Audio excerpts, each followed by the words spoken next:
असंख्य साधक वर्षों तक ध्यान की देहरी पर खड़े रहते हैं, किंतु भीतर का द्वार नहीं खुलता। जानते हैं क्यों? क्योंकि उनकी साधना खंडित है, बिखरी हुई है। वे अंशों को पकड़ते हैं, पूर्णता को नहीं। आज इस चलचित्र के माध्यम से मैं आपके समक्ष उस गुप्त पथ का अनावरण करने जा रहा हूँ, जो मूलाधार से आज्ञा चक्र तक निर्बाध बहता है।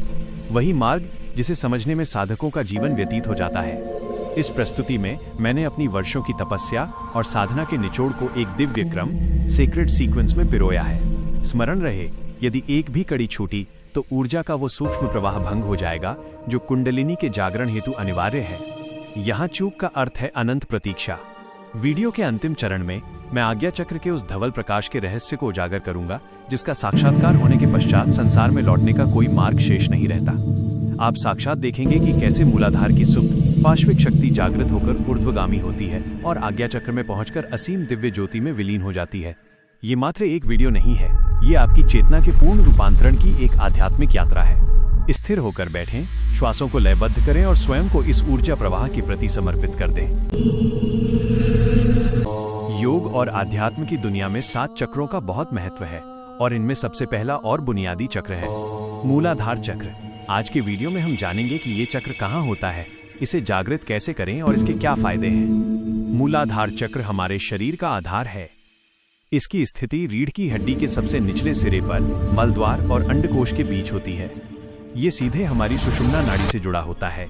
शास्त्रों में इसे 4 पंखुड़ियों वाले कमल के रूप में दर्शाया गया है, जिसके केंद्र में सृष्टि के रचयिता ब्रह्मा जी का वास माना जाता है। अब सवाल आता है कि इसे जागृत कैसे करें। यदि आप रोजाना 30 मिनट तक प्रकाश पर ध्यान केंद्रित करते हैं तो मात्र 30 दिनों में यह चक्र जागृत होना शुरू हो सकता है। अगर आप केवल अपनी कल्पना के जरिए इस चक्र पर ध्यान करते हैं तो इसमें कई साल भी लग सकते हैं। यह पूरी तरह से आपकी एकाग्रता और साधना की शक्ति पर निर्भर करता है। जब यह चक्र खुलने लगता है तो साधक के भीतर अद्भुत बदलाव आते हैं। सबसे पहले लेखन की सिद्धि प्राप्त होती है। दूसरा बड़ा बदलाव ये आता है कि इंसान का अपने स्थूल शरीर से लगाव कम होने लगता है और वो मोह माया से ऊपर उठकर आत्मिक शांति का अनुभव करने लगता है। मूलाधार चक्र को बैलेंस करना जीवन में स्थिरता और साहस लाता है। अध्यात्म की दुनिया में कुंडलिनी एक ऐसा शब्द है जिसे लेकर बहुत जिज्ञासा रहती है। अक्सर हम इसे एक ऊर्जा के रूप में जानते हैं, लेकिन प्राचीन ग्रंथों में इसके स्वरूप और स्थान के बारे में बहुत ही सटीक वर्णन मिलता है। आज मैं आपको बताऊंगा कि कुंडलिनी कहाँ स्थित है और यह दिखती कैसी है। योग शास्त्र के अनुसार हमारे शरीर के ऊर्जा केंद्रों में सबसे पहला केंद्र है मूलाधार चक्र। इसी चक्र में कमल के पुष्प के ठीक नीचे ये महाशक्ति निवास करती है। दिलचस्प बात यह है कि इसे एक काले नाग के प्रतीक के रूप में देखा जाता है। यह शक्ति वहां सोई हुई अवस्था में होती है। प्राचीन ग्रंथों में वर्णन है कि ये 3.5 या 3 फेरे लगाकर अपनी पूंछ को अपने ही मुख में दबाकर गहरे विश्राम में रहती है। लेकिन ये सिर्फ ऊर्जा नहीं है, ये एक स्टोरेज की तरह है। हमारे पिछले कई जन्मों के कर्म संस्कार इसी कुंडलिनी में संचित रहते हैं। जो भी फल हमें इस जन्म में भोगने बाकी हैं, वे सूक्ष्म रूप में यही सुरक्षित रहते हैं। क्या आप जानते हैं कि हर व्यक्ति के भीतर इसका स्वरूप थोड़ा अलग दिखाई दे सकता है? जो साधक सतोगुण यानी शुद्धता और ज्ञान के मार्ग पर चलते हैं, उनके भीतर ये शक्ति अधिक पुष्ट और तेजस्वी दिखाई देती है। वहीं जिनमें सतोगुण की कमी होती है, उनके भीतर ये सामान्य या पतली दिखाई देती है। संतों और ऋषियों ने इसे काले नाग की संज्ञा इसलिए दी है क्योंकि इसका प्रभाव बहुत ही अद्भुत और शक्तिशाली होता है, जिसे संभालना हर किसी के बस की बात नहीं। कुंडलिनी मात्र एक कल्पना नहीं, बल्कि हमारे भीतर छिपी वो महाशक्ति है जो हमारे पूरे अस्तित्व और कर्मों का आधार है। अध्यात्म और योग विज्ञान के अनुसार अगर इस कुंडलिनी शक्ति को किसी जानकार और सिद्ध गुरु के प्रत्यक्ष मार्गदर्शन में जागृत किया जाए तो ये प्रक्रिया बहुत कम समय में पूरी हो सकती है। सही विधि और गुरु के सानिध्य में मात्र 20 से 30 मिनट के भीतर ही ये शक्ति पूर्ण रूप से जागृत हो जाती है। जागृत होने के पश्चात ये ऊर्जा शरीर के सभी 7 चक्रों का भेदन करती हुई ऊपर की ओर उठती है और आज्ञा चक्र को पार कर सहस्त्रदल कमल तक पहुंचती है। इसके बाद ये महामाया के 18 पर्दों को पार करते हुए साधक को उस परम ब्रह्म ज्योति के साक्षात्कार तक ले जाती है, जो कि अध्यात्म की सर्वोच्च अवस्था है। ये अनुभव न केवल मानसिक शांति देता है, बल्कि जीवन के प्रति दृष्टिकोण को भी पूरी तरह बदल देता है। आध्यात्मिक यात्रा में समाधितीत अवस्था की अनुभूतियों तक पहुंचना एक गहरा अनुभव है, जहां तक एक साधक अपने गुरु के मार्गदर्शन और संकेतों पर चलते हुए सफलतापूर्वक पहुंच सकता है। बिना गुरु के सानिध्य के इस मार्ग पर चलना अत्यंत कठिन हो सकता है और इसमें कई वर्षों का समय लग जाता है। कुंडलिनी के पूर्ण जागरण से पहले, जब शरीर के भीतर ज्ञान और प्रकाश का अभाव होता है, तब माया के विभिन्न सेनापति जैसे काम, क्रोध, लोभ, मोह, मद, ईर्ष्या, द्वेष, डाह और तृष्णा मन में उथल-पुथल मचाते हैं। ये विकार मन को प्रभावित कर साधक से नियम विरुद्ध गलत कार्य तक करवा देते हैं। लेकिन जैसे ही कुंडलिनी शक्ति जागृत होती है, शरीर के भीतर ज्ञान और दिव्य प्रकाश का प्रभाव बढ़ने लगता है। जिस प्रकार उजाला होने पर अंधेरे में काम करने वाले चोर छिप जाते हैं, ठीक उसी प्रकार ज्ञान के प्रकाश में ये विकार और मानसिक दोष भी शांत होने लगते हैं। इस दिव्य प्रकाश के प्रभाव से न केवल मानसिक विकार दूर होते हैं, बल्कि जीवन के पुराने कुसंस्कार, रोग, शोक और मोह जैसी बाधाएं भी धीरे धीरे समाप्त होने लगती हैं। यह प्रक्रिया मनुष्य को आंतरिक शुद्धता और परम शांति की ओर ले जाती है। पहले योग कहते किसे हैं, इसको जानना जरूरी है। चित्तवृत्ति के निरोध का नाम योग है। दूसरा, इंद्रियों को उनके विषयों से मोड़ना योग है। तीसरा, मन को इंद्रियों के विषयों से मोड़ना योग है तथा आत्मा को परमात्मा में लगाना उत्तम योग है। योग का अर्थ होता है दो वस्तुओं को एक साथ जोड़ना। इसलिए आत्मा परमात्मा के योग में कुंडलिनी के प्रकाश का सहयोग अद्भुत होता है, क्योंकि प्रकाश के अभाव में अंधेरेपन के कारण परमात्मा सबको प्राप्त होते हुए भी अप्राप्त से प्रतीत होते हैं। कुंडलिनी का प्रकाश शरीर में होते ही अपने शरीर में अनेक स्थानों पर परमात्मा सूक्ष्म स्वरूप में दिखने लगते हैं। कुंडलिनी के पूर्ण जागरण के बाद सभी चक्रों का भेदन कम समय में संभव हो जाता है। पूरे शरीर के अंदर कौन कौन शक्तियां तथा सिद्धियां कहां कहां हैं, वे सब दिखने लगती हैं तथा पूरे ब्रह्मांड का नक्शा दिखने लगता है। इसकी अनुभूति कुंडलिनी के प्रकाश के माध्यम से होती है। कुंडलिनी का प्रकाश मूलाधार चक्र से सुषुम्ना मार्ग के द्वारा जब भ्रुकुटी अर्थात आज्ञा चक्र में पहुंचती है, तो सबसे पहले पूर्व योनियों के जीवों का सूक्ष्म स्वरूप देखने को मिलता है तथा वे जीव अपनी उस योनि के 2-4 प्रमुख कर्म भी दिखाते हैं। अगर साधक का आंतरिक प्रकाश तेज होता है, तंदुरुस्ती अच्छी होती है एवं ब्रह्मचर्य 2 माह से अधिक सुरक्षित रहता है, तो जो जीव प्रकाश में आते हैं वे अपने पूरे जन्म की लीला दिखाने के बाद वह शरीर कैसे छूटा तथा फिर दूसरा शरीर कौन सा मिला, साफ साफ दिखता है। उसमें सर्प, बाघ, भालू, बिच्छू, पेड़ पौधे वगैरह दिखते हैं, जिनसे कि ये शरीर होकर आया है। लेकिन वो छाया स्वरूप है, इसलिए साधक को डरना नहीं चाहिए। इसके बाद जिस देवता का आप पहले की योनि में भजन दर्शन किए हैं, वे सभी एक एक करके दर्शन देते हैं। कुंडलिनी शक्ति के पूर्ण जागरण को पहचानने की सबसे गहरी अनुभूति वो है जब इसका संपूर्ण प्रकाश आज्ञा चक्र में प्रतिष्ठित हो जाता है। इस अवस्था में साधक के अनेक जन्मों के संचित संस्कार उस दिव्य प्रकाश में विलीन होने लगते हैं। जब संस्कारों का मैल छंट जाता है और प्रकाश पूर्ण रूप से उभरता है, तब साधक को भगवान विष्णु के चतुर्भुज रूप में शंख, चक्र, गदा और पद्म के साथ साक्षात दर्शन प्राप्त होते हैं। इसे ही अध्यात्म में आत्मदर्शन या परमात्म साक्षात्कार कहा गया है। इस अलौकिक अनुभव की सबसे महत्वपूर्ण शर्त यह है कि इसे अपने गुरु के अलावा किसी भी अन्य व्यक्ति से साझा नहीं करना चाहिए। यदि साधक इसे गुप्त रखता है तो उसे प्रतिदिन ध्यान के समय भगवान के दर्शन और आंतरिक मार्गदर्शन प्राप्त होता है। साधक के मन में उठने वाले हर प्रश्न का उत्तर उसे अपने भीतर ही सुनाई देने लगता है। इसके विपरीत यदि इन अनुभूतियों को दूसरों को बताया जाए तो यह दर्शन दुर्लभ हो जाते हैं। यह दिव्य साक्षात्कार मुख्य रूप से 2 स्थानों पर सुगम होता है। प्रथम आज्ञा चक्र में और द्वितीय हृदय के अनाहत चक्र में। कुछ साधकों को विष्णु स्वरूप के स्थान पर प्रकाश के भीतर एकाक्षर ब्रह्म ओम के दर्शन होते हैं, जिसे आत्मदर्शन की ही श्रेणी में माना जाता है। कुंडलिनी के पूर्ण जागरण की भौतिक पहचान एक ये भी है कि शरीर का कंपन पूरी तरह शांत हो जाता है, क्योंकि प्रकाश पूर्णतः आज्ञा चक्र में केंद्रित हो चुका होता है। ध्यान के समय केवल शुद्ध प्रकाश दिखाई देता है और अन्य किसी भी प्रकार की सांसारिक आकृतियां दिखना बंद हो जाती हैं। बाहरी तौर पर साधक के चेहरे और ललाट पर एक विशेष तेज और रौनक चमकने लगती है। उसकी वाणी में सहज नम्रता, मधुरता और प्रभाव पैदा हो जाता है। अंतिम और सबसे बड़ी पहचान यह है कि साधक का शरीर पूर्ण रूप से आरोग्य और निरोग हो जाता है।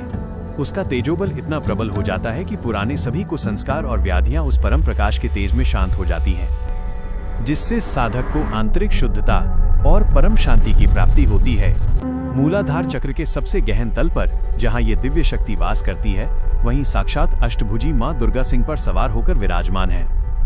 वास्तव में ये स्थान समस्त ब्रह्मांडीय ऊर्जा का मुख्य केंद्र है। किसी भी साधक की भक्ति और योग साधना रूपी वृक्ष को मजबूती देने वाली शक्ति यहीं से प्रवाहित होती है। यही कारण है कि योग के मार्ग पर चलने वाले जिज्ञासु सबसे पहले आसन और प्राणायाम का अभ्यास करते हैं, ताकि शरीर इस महाशक्ति को संभालने के योग्य बन सके और जागरण की प्रक्रिया गति पकड़ सके। कुंडलिनी जागरण के इस अलौकिक सफर को सरलता से पूर्ण करते हुए परम लक्ष्य तक पहुंचने का मार्ग आज्ञा चक्र के उस दिव्य प्रकाश से होकर गुजरता है, जहां साधक का समर्पण और ईश्वरीय कृपा एक हो जाते हैं। यहीं से आत्मा का परमात्मा से मिलन सुलभ होता है और जीवन की खोज पूर्णता को प्राप्त करती है। स्वाधिष्ठान चक्र हमारी ऊर्जा का वो केंद्र है जहां 6 पंखुड़ियों वाला कमल मौजूद है और वहां भगवान गणेश का वास होता है। जब ये चक्र जागृत होता है तो व्यक्ति के भीतर रचनात्मकता और कवित्व शक्ति का जन्म होता है। यानी बिना इसे सक्रिय किए कोई भी इंसान एक बेहतरीन कवि या रचनाकार नहीं बन सकता। शरीर में इसकी स्थिति पेल्विक एरिया पेड़ू के पास रीढ़ की हड्डी में सुषुम्ना नाड़ी से जुड़ी होती है, जो जननांग और नाभि के ठीक बीच का हिस्सा है। अगर कोई साधक दिव्य प्रकाश के साथ रोजाना 30 मिनट तक पूरी एकाग्रता से ध्यान करे तो विशेषज्ञों के अनुसार ये चक्र मात्र 30 दिनों में सक्रिय हो सकता है। वहीं बिना प्रकाश के केवल मानसिक एकाग्रता से इसे खोलने में कई साल लग सकते हैं। यह पूरी तरह साधक की मेहनत, लगन और कौशल पर निर्भर करता है। इस चक्र के सक्रिय होने पर व्यक्ति का जुड़ाव अपने सूक्ष्म शरीर यानी अपनी आंतरिक चेतना से गहरा हो जाता है। हमारे इस एक शरीर के भीतर 7 और सूक्ष्म शरीर छिपे हुए हैं, जो सीधे तौर पर हमारे 7 चक्रों से जुड़े हैं। अक्सर लोग पूछते हैं कि क्या आध्यात्मिक उन्नति के लिए सभी चक्रों को खोलना जरूरी है? सच तो ये है कि इन चक्रों का हमारे अलग अलग शरीरों से एक गहरा जुड़ाव या लगाव होता है। जब तक हम इन चक्रों को जागृत नहीं करते, तब तक हम इन शरीरों के बंधनों से मुक्त नहीं हो सकते। आप चाहे अपनी साधना नीचे के चक्रों से शुरू करें या आज्ञा चक्र जैसे ऊपरी चक्रों से, अंत में आपको सभी चक्रों को बैलेंस करना ही होगा। यही एक साधक का सबसे बड़ा कर्तव्य है। अब सवाल आता है कि ये 7 शरीर हैं कौन से? पहला है हमारा स्थूल शरीर, जिसे हम देख और छू सकते हैं। इसके बाद आते हैं सूक्ष्म शरीर, कारण शरीर, महाकारण शरीर, हंस शरीर, परमहंस शरीर और अंत में कैवल्य परमपद शरीर। एक इंसान के जीवन का असली उद्देश्य इन शुरुआती 6 शरीरों के मोह और जुड़ाव को पार करके कैवल्य की अवस्था तक पहुंचना है। लेकिन यात्रा यहां भी खत्म नहीं होती। हमारा अंतिम लक्ष्य तो उस कैवल्यातीत अवस्था में प्रवेश करना है जो इन सबसे परे है। अगर आप भी अपनी रूहानी यात्रा को गहराई से समझना चाहते हैं तो इन 7 स्तरों को समझना आपके लिए पहला कदम है। इसे हमारे शरीर की शक्ति का केंद्र माना जाता है। शास्त्रों के अनुसार यह चक्र 8 पंखुड़ियों वाले एक कमल की तरह है। यहाँ भगवान शिव के रुद्र स्वरूप का वास माना जाता है, जो अपनी शक्ति के साथ यहाँ विराजमान है। प्राचीन मान्यताओं के अनुसार जब कोई साधक इस चक्र को जागृत कर लेता है तो उसमें आशीर्वाद और श्राप देने जैसी अद्भुत सिद्धियां आ जाती हैं। यहाँ तक कि वो जीवन और मृत्यु के सूक्ष्म रहस्यों को भी नियंत्रित करने की क्षमता प्राप्त कर सकता है। इसकी स्थिति हमारे नाभि के ठीक पीछे रीढ़ की हड्डी में सुषुम्ना नाड़ी के पास होती है। एक बहुत ही दिलचस्प बात इस चक्र और हमारे कारण शरीर के जुड़ाव की है। हमारी चेतना हमारे स्थूल शरीर, फिजिकल बॉडी और सूक्ष्म शरीर, एस्ट्रल बॉडी में घूमती रहती है। जब हम गहरी नींद में होते हैं और हमें अपने सपने धुंधले याद रहते हैं या हम भूल जाते हैं, तो इसका अर्थ है कि हमारी चेतना कारण शरीर में थी। लेकिन अगर सपने पूरी तरह याद रहते हैं तो इसका मतलब है कि चेतना केवल सूक्ष्म शरीर तक ही सीमित थी। मणिपुर चक्र के जागृत होने पर हम इस गहरे कारण शरीर के बंधनों से मुक्त होकर और भी उच्च चेतना यानी महाकारण शरीर की ओर बढ़ने लगते हैं। अक्सर लोग एक भ्रम में रहते हैं कि कुंडलिनी शक्ति का स्थान मणिपुर चक्र में है, लेकिन जो लोग प्रकाश के मार्ग से साधना करते हैं उनका मानना है कि ये केवल एक भ्रम है। असल में हमारे शरीर की सभी 72,000 नाड़ियां नाभि केंद्र से जुड़ी होती हैं, जहां रक्त और प्राण वायु का संचार होता है। इसी जुड़ाव के कारण लोग अक्सर कुंडलिनी का स्थान यहां मान लेते हैं, जबकि वास्तविकता इससे अलग और गहरी है। क्या आपके साथ कभी ऐसा हुआ है कि आपके मन में कोई सवाल आया और उसका जवाब आपको तुरंत अपने दिल के अंदर से मिल गया? या फिर बिना किसी तैयारी के आप किसी विषय पर घंटों बोल सकते हैं? अगर हाँ, तो हो सकता है कि आपका अनाहत चक्र जागृत हो रहा हो। आज के वीडियो में हम जानेंगे हृदय में स्थित इसी चमत्कारी चक्र के बारे में, जिसके खुलते ही इंसान सुवक्ता बन जाता है और ज्ञान की झड़ी लग जाती है। सबसे पहले जानते हैं कि यह चक्र दिखता कैसा है। हमारे मेरुदंड स्पाइन के पास नाभि से ठीक 4 अंगुल ऊपर हृदय क्षेत्र में यह चक्र स्थित है। शास्त्रों के अनुसार यहाँ 12 पंखुड़ियों वाला एक सुंदर कमल खिला है। इस कमल पर स्वयं भगवान विष्णु विराजमान हैं। वे अपने चारों हाथों में शंख, चक्र, गदा और पद्म लिए आपकी तरफ रुख करके, अर्थात आपके मुंह की ओर मुंह करके विराजमान हैं। यही वो जगह है जहां आत्मदर्शन यानी खुद को पहचानना सबसे आसान हो जाता है। जब अनाहत चक्र खुलता है तो साधक को 4 तरह के गहरे ज्ञान प्राप्त होते हैं। ज्ञान, सांसारिक समझ; विज्ञान, चीजों के पीछे का लॉजिक; तत्वज्ञान, सृष्टि का सार; आत्मज्ञान, खुद की असली पहचान। इस स्थिति में इंसान के सारे भ्रम और शंकाएं खत्म हो जाते हैं। आप एक ऐसे सुवक्ता बन जाते हैं कि कोई भी आपसे कैसा भी सवाल पूछे, उसका सटीक जवाब आपके दिल से अपने आप निकलने लगता है। अगर किसी विद्यार्थी का अनाहत चक्र सक्रिय हो जाए तो परीक्षा में उसे कभी डर नहीं लगेगा। अगर आपने कोई विषय कभी गहराई से नहीं पढ़ा, बस थोड़ा बहुत सुना है, तो भी प्रश्न सामने आते ही आपके अंदर जवाबों की झड़ी लग जाएगी। बस थोड़ा सा चिंतन करते ही विचारों का एक तारतम्य, फ्लो बन जाता है। ये कोई सुनी सुनाई बात नहीं, बल्कि कई साधकों का अपना निजी अनुभव है। अब आप सोच रहे होंगे कि मुझे कैसे पता चलेगा कि मेरा अनाहत चक्र खुल गया है। इसकी सबसे बड़ी पहचान यही है कि आपके पास हर सवाल का जवाब स्वतः आने लगेगा। आपके मन में शांति होगी, कोई कंफ्यूजन नहीं रहेगा और आप दूसरों की भावनाओं को बिना कहे समझने लगेंगे। अनाहत चक्र केवल आध्यात्मिकता का केंद्र नहीं, बल्कि असीमित बुद्धि और प्रेम का भंडार है। आपने कभी सन्नाटे में किसी रहस्यमयी आवाज को सुना है? एक ऐसी आवाज जो बाहर से नहीं, बल्कि आपके भीतर से आती है। अध्यात्म की दुनिया में इसे अनहद नाद या अनस्ट्रक साउंड कहा जाता है। कोई भी आवाज तब पैदा होती है जब 2 वस्तुएं आपस में टकराती हैं, इसे नाद कहते हैं। लेकिन अनाहत या अनहद वो ध्वनि है जो बिना किसी टकराव के खुद ब खुद पैदा हो रही है। इसका मुख्य केंद्र हमारा हृदय चक्र है। शुरुआत में एक साधक को कई तरह की ध्वनियां सुनाई दे सकती हैं, जैसे झुंझुनाहट और टनटनाहट की आवाज, झिंगुर की झंकार, रेलगाड़ी के चक्कों की आवाज, झाल, ढोल, शंख, मृदंग और शहनाई जैसे वाद्यों की गूंज। जैसे जैसे साधना गहरी होती है, साधक को ऊंचे सूक्ष्म लोकों के शब्द सुनाई देने लगते हैं, जैसे सीटी की आवाज, वंशी, बांसुरी का मधुर स्वर और अंत में ओम की दिव्य गूंज, जो वैसी ही होती है जैसे घंटे पर हथौड़ा मारने से खन की आवाज आती है। ये ओम की ध्वनि सिर्फ एक आवाज नहीं, बल्कि परमात्मा का संदेश है। ऐसा महसूस होता है मानो ईश्वर आपकी आत्मा से पूछ रहे हो, हे आत्मा राम, तुम मुझसे अलग होकर इस संसार में खो गए थे, क्या आप वापस मेरे पास लौटने का प्रयास कर रहे हो या नहीं? परमात्मा की ओर से यह पुकार आत्मा के लिए निरंतर आती रहती है। नाद साधना के माध्यम से समाधि और उच्चतर गहन समाधि तक पहुंचा जा सकता है। इसकी गति तेज करने के लिए कुछ विशेष बातों का ध्यान रखना अनिवार्य है। दिन में केवल एक समय भोजन करें या केवल दूध फल जैसा हल्का और सात्विक आहार लें, इससे साधना में सुगमता होती है। शुरुआत में अपने दोनों कानों को अपनी दोनों तर्जनी उंगलियों इंडेक्स फिंगर्स से बंद करें और भीतर की ध्वनि पर ध्यान केंद्रित करें। जब अभ्यास पक्का हो जाए तो आवाज स्वतः ही सुनाई देने लगेगी। इसके लिए सबसे उत्तम समय रात 9 बजे से सुबह 5 बजे तक का है। अभ्यास किसी शांत एकांत स्थान पर या बंद कमरे के भीतर करना चाहिए। ये नाद साधना अध्यात्म की दुनिया का एक मास्टर कोर्स है जो आपको सीधे महासमाधि की ओर ले जाता है। क्या आपको पता है कि जब आप इतनी गहरी नींद में होते हैं कि आपको ये भी याद नहीं रहता कि आप कब सोए और कब जागे, तब आपकी आत्मा कहाँ होती है? असल में हमारे इस हाड़ मांस के शरीर के पीछे कई और शरीर छुपे हैं। जब हमारा स्थूल, सूक्ष्म और कारण शरीर सो जाता है तो हमारी चेतना महाकारण शरीर में चली जाती है। यही वो अवस्था है जहाँ कोई सपना नहीं होता, कोई विचार नहीं होता, बस एक गहरा सन्नाटा होता है। अक्सर बहुत अधिक थकने पर हम इसी अवस्था में चले जाते हैं और जागने पर हमें समय का पता नहीं चलता। लेकिन एक साधक के लिए इसका रहस्य अनाहत चक्र में छुपा है। जैसे ही किसी इंसान का अनाहत चक्र जागृत होता है, उसका महाकारण शरीर से लगाव टूट जाता है और वो हंस शरीर से जुड़ जाता है। ये कोई साधारण बात नहीं है।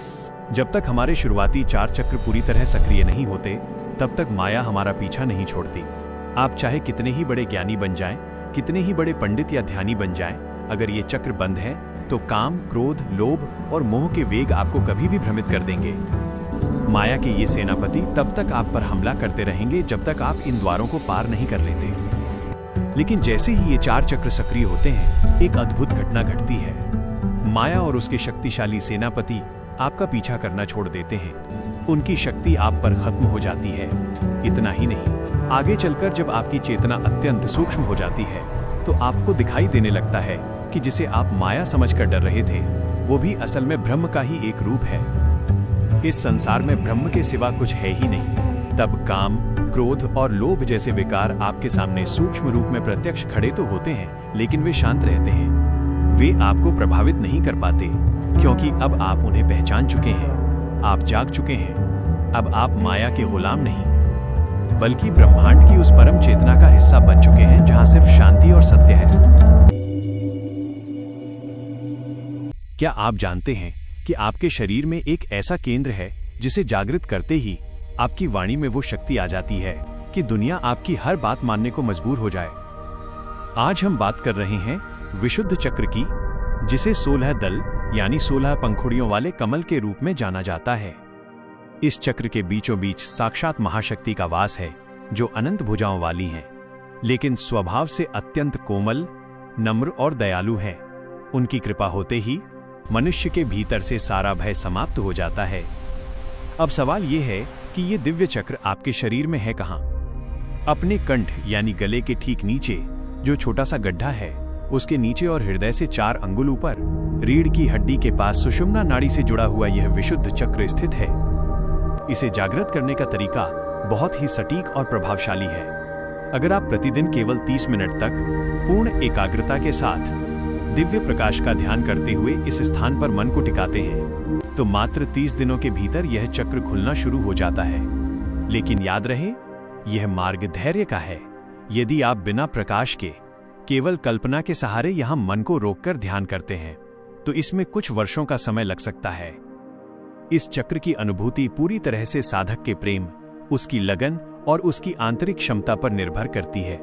आपकी सफलता इस बात पर टिकी है कि आप कितने कार्यकुशल हैं और कितने समर्पण के साथ इस ऊर्जा को महसूस कर पा रहे हैं। जिस दिन यह चक्र सक्रिय हो गया, आपकी वाणी और व्यक्तित्व में वो आकर्षण पैदा होगा जिसे पूरी दुनिया महसूस करेगी। इस चक्र का खुलना कोई आम बात नहीं है। जब ये जागृत होता है तो साधक को अष्ट सिद्धि, नवनिधि और रिद्धि मिलाकर कुल 18 तरह की महाशक्तियां प्राप्त होती हैं। जरा सोचिए, एक ऐसा इंसान जिसके पास ये शक्तियां हों, उसकी दुनिया ही बदल जाएगी। लेकिन असली चमत्कार तो इसके बाद शुरू होता है।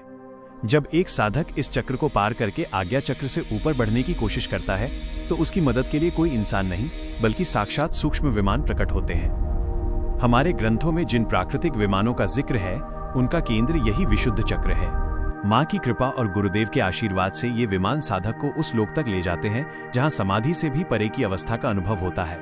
जिस आध्यात्मिक रास्ते को तय करने में साधक को कई जन्म लग जाते हैं, गुरु की शक्ति और कृपा से वही सफर कुछ ही मिनटों में पूरा हो जाता है। इस चक्र की सबसे बड़ी खासियत ये है कि इसे पार करते ही इंसान का लगाव हंस शरीर से छूटकर परमहंस शरीर से हो जाता है। यह एक ऐसी ऊंची अवस्था है जहां माया और उसके सेनापति जैसे काम, क्रोध, लोभ और मोह कभी पहुंच ही नहीं सकते। उनकी पहुंच केवल निचले स्तर तक ही रहती है। जो भी साधक इस कठिन मार्ग को पार कर लेता है, उसके नाम के आगे हमेशा के लिए हंस की उपाधि लिख दी जाती है। ये सिर्फ एक चक्र नहीं है, बल्कि ब्रह्मांड की परम शक्ति से मिलने का एक दिव्य शॉर्टकट है। आपके शरीर के भीतर एक ऐसा केंद्र है जिसे आज्ञा चक्र कहा जाता है। इसे ही शास्त्रों में गुरु चक्र भी पुकारा गया है।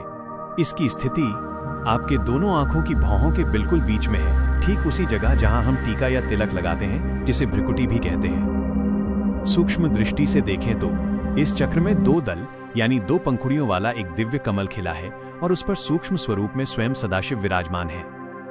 इस आज्ञा चक्र की सिद्धि प्राप्त करना कोई मामूली बात नहीं है। इसके खुलते ही इंसान को ऐसी शक्तियों की अनुभूतियां होती हैं जो साधारण दुनिया की समझ से परे हैं। इसमें मुख्य रूप से मिलने वाली सिद्धियां हैं अणिमा, गरिमा और लघिमा जैसी महान अष्ट सिद्धियां।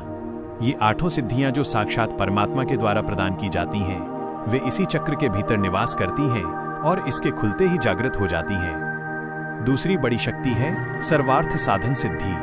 हैरानी की बात तो यह है कि संसार में जितनी भी शक्तियां पाने की हम इच्छा करते हैं, वे सभी मानव को पहले से ही प्राप्त हैं।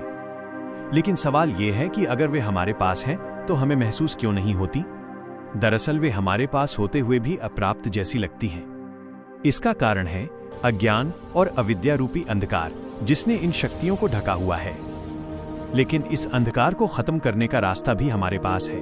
भजन भाव, साधना, ध्यान योग, जप, तप, नाद और बिंदु त्राटक के साथ जब हम अपनी कुंडलिनी शक्ति को जागृत करते हैं, तब ज्ञान का वो दिव्य प्रकाश फैलता है जो सारे अज्ञान को समाप्त कर देता है। उस प्रकाश में सब कुछ साफ हो जाता है। तब इंसान को ये बोध होता है कि जिसे वो बाहर ढूंढ रहा था, वो अनंत सामर्थ्य तो हमेशा से उसके भीतर ही था।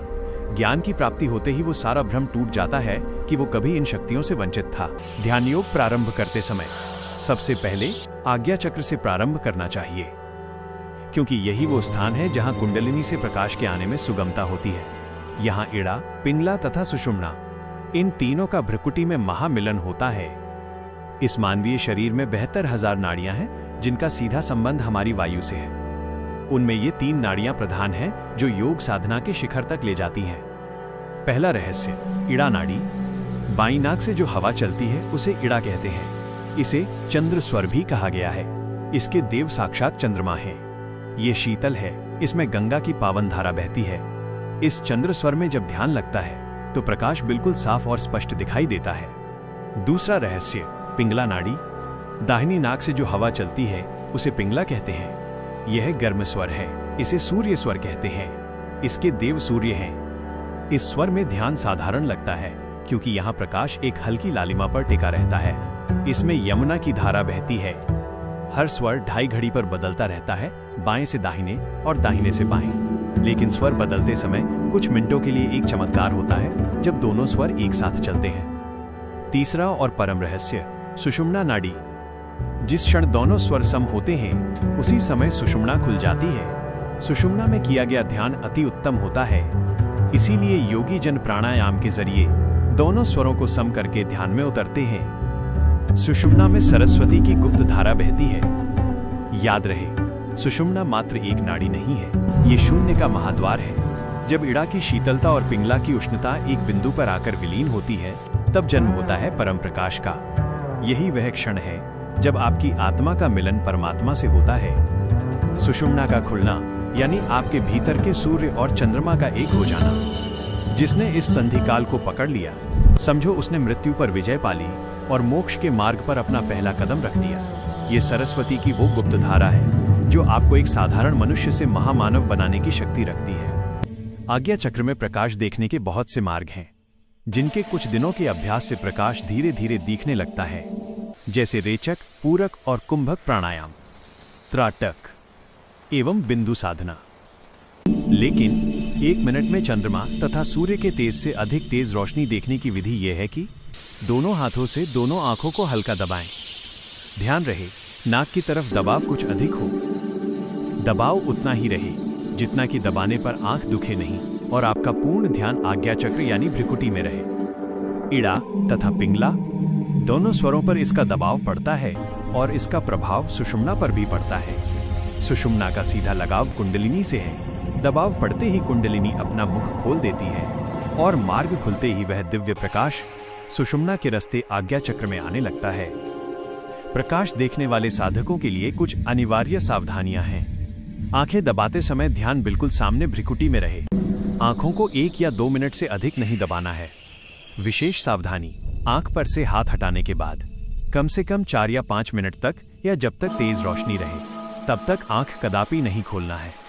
ध्यानी को यहाँ 30 मिनट से ऊपर जितनी देर हो सके उतनी देर ध्यान करना है। तेज प्रकाश रहने पर आंख जल्दी खोलने से यह संभावना रहती है कि प्रकाश आंख के पर्दे को फाड़कर बाहर निकल सकता है। यदि किसी कार्यवश ध्यान बीच में तोड़ना हो तो मन को एकाग्रता से हटाकर इधर उधर घुमा दें। ऐसा करने से प्रकाश स्वतः समाप्त हो जाएगा, क्योंकि याद रखें, जब तक मन एकाग्र है तभी तक प्रकाश है। मन की एकाग्रता ही उस दिव्य प्रकाश रूपी बल्ब को जलाने का स्विच है। प्रतिदिन प्रकाश देखने से धीरे धीरे कुंडलिनी का प्रकाश उठकर आज्ञा चक्र में आने लगता है और कुछ ही दिनों में आत्मदर्शन हो सकता है। प्रकाश को देखते हुए नए साधक द्वारा रेचक, पूरक अर्थात श्वास खींचने छोड़ने की तेज चाल से कुंडलिनी जागृत होती है।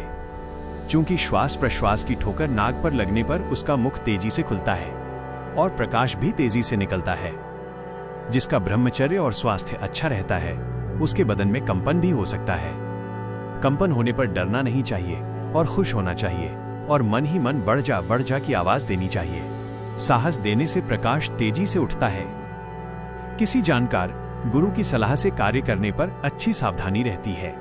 इस प्रकाश में आपके पहले जन्मों के कर्म संस्कार भी जो भोगने के लिए बाकी हैं, वे सभी जीव भी उस प्रकाश में संचित हैं, जो एक एक करके आपको दिखाई पड़ेंगे तथा पहले के आराध्य देव भी आकर प्रकाश में दर्शन देंगे। आज्ञा चक्र के खुलने पर हंस शरीर से लगाव छूट जाता है और परमहंस शरीर से लगाव हो जाता है। इस चक्र में 2 घंटे अविरल गति से प्रतिदिन ध्यान करने पर प्रकाश के साथ 2 माह में यह चक्र खुल सकता है। बिना प्रकाश के कल्पना के द्वारा ध्यान करने पर अनेक वर्ष लग सकते हैं। यह साधक की लगन तथा योग्यता पर निर्भर होता है। इस प्रकाश का ध्यान करते समय बाकी चीजों को मन से हटाकर अपना जो निज प्रकाश है उसी को देखना है, उसी का ध्यान करना है। यही योग है। यही आपको साधना की चरम सीमा तक पहुंचा देगा। केवल गुरु के बताए मार्ग से प्रकाश को हमेशा आगे बढ़ाते रहना है। मन को एकाग्र करने के लिए अर्ध खेचरी मुद्रा को व्यवहार में लाना पड़ेगा। ध्यान में बैठने के समय दांत पर दांत नहीं सटना चाहिए। जीभ दांत से नहीं सटनी चाहिए। जीभ तालू में ऊपर भी नहीं लगानी चाहिए। खेचरी मुद्रा में होठ पर होठ सटा हुआ हो, दांत पर दांत टिके हुए ना हो। जीभ को ऊपर उठाकर थोड़ा मोड़ देने से दांत में तथा तालू में नहीं सटती है। इस तरह की स्थिति को खेचरी मुद्रा कहते हैं। इससे श्वास धीरे धीरे धीमा होने लगता है तथा श्वास धीमा होने से खून का प्रवाह चाल शिथिल हो जाता है। खून की चाल शांत होने पर मन स्वतः शांत हो जाता है। यह खेचरी मुद्रा योग साधना में आचार्य का कोर्स है। इसको ध्यान में अवश्य प्रयोग करना चाहिए। ये मुद्रा अर्ध खेचरी मुद्रा कही जाती है। पूर्ण खेचरी मुद्रा में जीभ धीरे धीरे ऊपर उठाते हुए कंठकूप में पहुंचाकर उसके साथ जीभ का स्पर्श करने पर वहां से अमृत का स्राव होता है, जिसका पान करने पर शरीर अमर हो जाता है, जिसको अमृतत्व की प्राप्ति कहते हैं। आज्ञा चक्र में इड़ा, पिंगला तथा सुषुम्ना तीनों का मेल होने से यहाँ ऐसा कहा गया है कि हमारे शरीर के भीतर इड़ा, पिंगला और सुषुम्ना नाम की 3 मुख्य नाड़ियां होती हैं, जहाँ त्रिवेणी का संगम बहता है। जिस प्रकार लोग बाहर पवित्र नदियों के संगम में स्नान करते हैं, उसी प्रकार जो साधक योग के माध्यम से इस आंतरिक संगम में ध्यान रूपी स्नान और पान करता है, उसका तन और मन शुद्ध हो जाता है और वो सांसारिक बंधनों से मुक्त हो जाता है। इन्हीं नाड़ियों के भीतर दिन रात सोह सोह की ध्वनि गूंजती रहती है। यह सत्य बिल्कुल प्रत्यक्ष है, लेकिन अज्ञानी लोग इसे समझ नहीं पाते क्योंकि वे बाहर की दुनिया में उलझे रहते हैं। जो व्यक्ति श्वास और ध्यान की इस युक्ति को जान लेता है, वही वास्तव में श्रेष्ठ योगी कहलाता है। इसके विपरीत जो इस आंतरिक सत्य को भूलकर केवल बाहरी सुखों में भटकता रहता है, वो केवल एक विषय भोगी बनकर रह जाता है। इस दिव्य युक्ति को जानकर मनुष्य योग युक्त हो जाता है, जिसका अर्थ है ईश्वर से जुड़ जाना। अंततः वो अपनी आत्मा की शुद्ध अवस्था कैवल्य को प्राप्त कर लेता है और संसार के सभी भ्रमों और दुखों से सदा के लिए छूट जाता है। गहन मौन और अंतर्मन की गहराइयों में उतरने के लिए इस रहस्यमयी विधान को समझें। ब्रह्मांडीय ऊर्जा से जुड़ने के लिए शरीर का आधार स्थिर होना अनिवार्य है। रहस्यों को भेदने के लिए ये 4 आसन सर्वश्रेष्ठ बताए गए हैं: पद्मासन, सिद्धासन, सुखासन तथा वज्रासन। साधक को वही मुद्रा चुननी चाहिए जिसमें वो समय और काल के बोध से परे लंबे समय तक सुखपूर्वक स्थिर रह सके। ध्यान रहे, रीढ़ की हड्डी, मेरुदंड एक सीधे मार्ग की भांति हो। कमर से लेकर शिखर सिर तक शरीर बिल्कुल सीधा किंतु पूरी तरह शिथिल रहे। अपनी ठुड्डी को सूक्ष्मता से नीचे की ओर झुका कर रखें। जब आप अपने भीतर के अंधकार को चीरकर आज्ञा चक्र में प्रवेश करें तो मन के समक्ष भ्रिकुटी के मध्य उस बिंदु पर एकाग्र हो जैसे ठीक 6 बजे का सूर्य अपनी पूर्ण सीध में चमक रहा हो। ये तो बस एक शुरुआत थी, लेकिन असली रहस्य तो तब शुरू होता है जब एक योगी अपनी आंखें बंद करके इस बाहरी दुनिया से कट जाता है। क्या आपने कभी सोचा है कि उस समय वो असल में कहाँ होता है? हमारी अगली वीडियो में हम आपको लेकर चलेंगे सूक्ष्म जगत की उन गुप्त लोकों में जहां इंसान का शरीर नहीं बल्कि उसकी आत्मा और चेतना सफर करती है। हम विस्तार से जानेंगे कि एक योगी अपनी साधना के दौरान किन किन अनोखे आयामों और दिव्य लोकों से होकर गुजरता है और वहां उसकी मुलाकात किन महान शक्तियों से होती है। सबसे बड़ी बात, हम उस गहरे राज से पर्दा उठाएंगे कि कैसे एक साधारण सा साधक प्रकृति के बंधनों को तोड़कर कैवल्य पद का अधिकारी बनता है और कैसे वो खुद पूरे ब्रह्मांड की शक्तियों का मालिक बन जाता है। अगला भाग आपकी सोच को पूरी तरह बदल देगा, इसलिए उस दिव्य यात्रा के लिए तैयार हो जाइए जहां हम शरीर से परे जाकर असल सच को जानेंगे।